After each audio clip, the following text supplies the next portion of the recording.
futbolçular da olacaq. Gələn futbolçular da çalışacaq ki, gətirək. Yəni, baxdığımız, bəyəndiyimiz, danışıqlar, getdiyimiz futbolçular var. Bu, inşallah ki, ümid edirəm, bunlar yaxşı nəticələnər.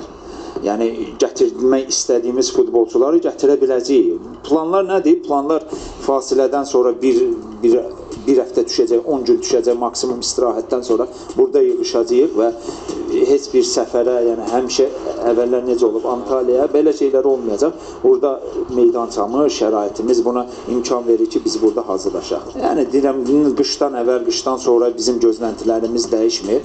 Yəni deyirəm, hər düşdüyümüz bu pis situasiyadan, hər məğlub olduğumuz oyundan sonra belə nəticələr çıxartmağa çalışırıq və biz bilirik ki, bu, yəni məsəl üçün bu həftə uduzduq, gələn həftə hər şey düzələcək, gəlib udmaq belə bir şeylər yoxdur. Çünki düşdüyümüz vəziyyət elədir ki, buna yavaş-yavaş çıxacağıq, yəni çətinliklərlə çıxacağıq və inşallah ümidlərimiz böyükdür.